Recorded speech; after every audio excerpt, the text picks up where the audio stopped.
Hey, what's up? This is Brian Pfeiffer, the owner of VegasVIPServices.com. And I'm standing here today, guys, in front of Hakkasan. You can kind of see in the background there. There's the big symbol right next to Hakkasan Restaurant. And this video, I'm going to talk about Hakkasan and getting into this place and the bottle service, okay? I'm doing a little update video for you guys. Hakkasan, just so you guys know, that's my my Vegas home, okay? I came out here because of Hakkasan. I was originally a big promoter in Chicago for like 12 years. And Hakkasan was kind of recruiting and bringing in some of the best people in the country to help open this place. At the time, it was the largest, most expensive nightclub in Las Vegas and in the world. So I got to be a part of that. That was some scandal back in the day with some, I believe it was Abu Dhabi money, and at the time it was AMG Group, and ended up being a Hakkasan Group, and I was there through kind of the whole thing. So it was pretty cool. I got a little heart for this place. I was a promotions manager here for Hakkasan and Wet Republic for a year, a little over a year, and then I went off and started my own company. So if you want to get into this place, okay, they have a couple of different options. They got the guest list. You can get on above or below. I'll have a link for that. And tickets as well, above or below. I do sell tickets for the Tao Group now that owns this place or operates this place. And then, of course, you got the bottle service, okay? And that's generally kind of what I specialize in. We do some bottle service and VIP entries here once in a while. Bottle service tonight, I have a customer at 10:30 coming in for an upper dance floor, all right? And let's talk about the different table options.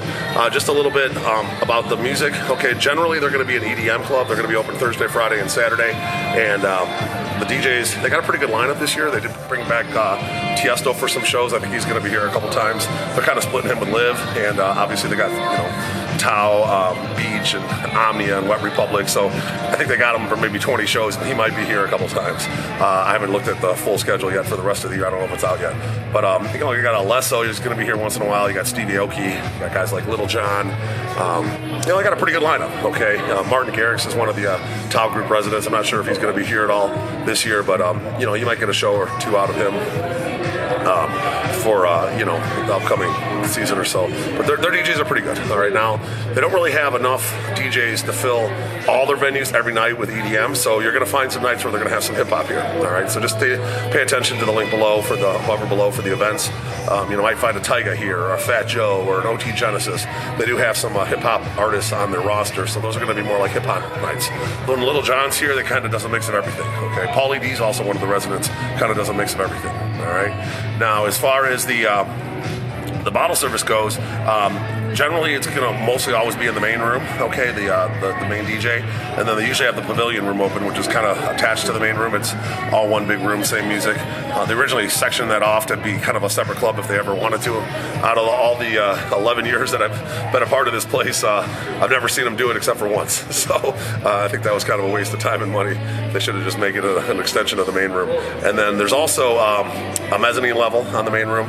So you get the mezzanine level, the pavilion, and then the main room, which is going to make up your main room. All right, and then below that, one floor down, you got what's called the Ling Ling Lounge, which is a smaller little, like maybe 100-person club. I've actually rented it out for some corporate events a couple times. And then you got the Ling Ling Club, which is generally when they have an EDM artist upstairs and they're busy enough, they would open up the Ling Ling Club, and that would be the hip hop club. When they typically don't really have like hip hop artists, but they'll have like a hip hop open format DJ in there, and it's a nice relief. You can go down one stairs and have a whole different vibe and whatnot. But nowadays, there's a lot of competition, and the market isn't what it was back in the day for the clubs. I think they really rarely open the third floor on big nights. Like if you have a Tiesto here, you can probably count on it being open, or maybe even a Alesso.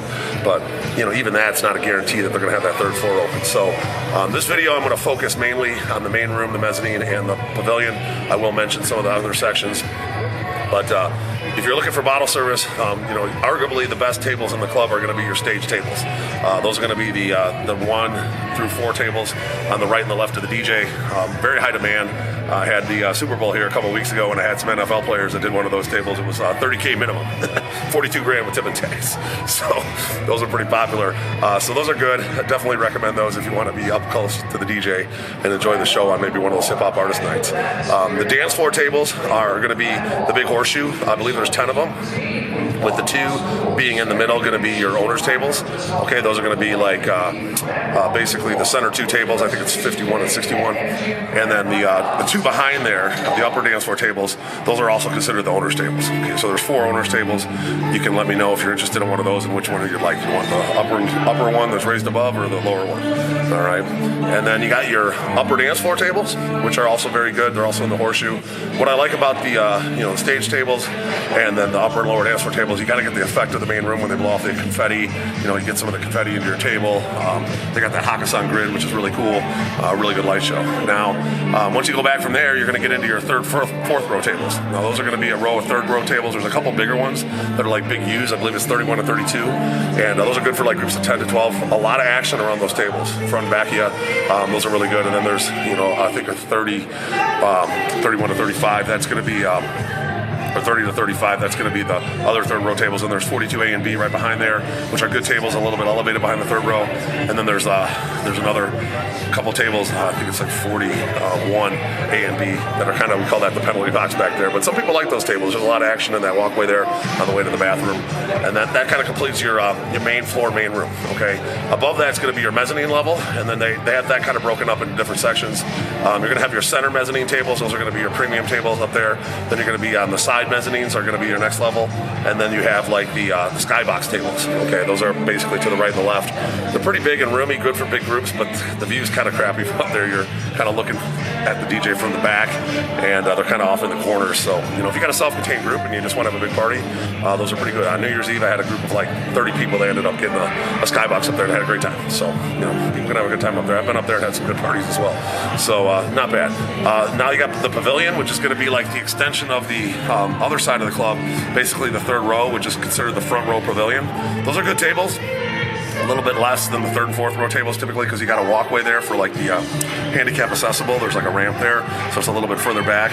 And then behind that, you're going to have your 2nd row pavilion tables, and then there's a 3rd row pavilion tables, and then there's kind of like your back wall pavilion tables. Now, the back wall pavilion tables, there's some of them that are kind of tucked away in the corner. You can't see anything from back there. You're looking at a wall. So if real busy night, they're going to seat those for the lowest minimums on the main floor. Some nights they don't even see them because they just don't have enough tables. But that's going to be kind of like your pavilion.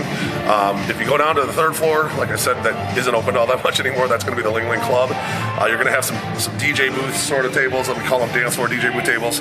Those are going to be your prime tables that are around the dance floor, and then there's kind of like a 2nd row and a 3rd row of tables. They're all good tables. Like if the Ling Ling Club was in any other city in the country, like say for example Chicago, that exact club, that layout opened up in Chicago would be the best club in the city. It's a cool layout. It's just unfortunately they just don't have enough people these days to fill in.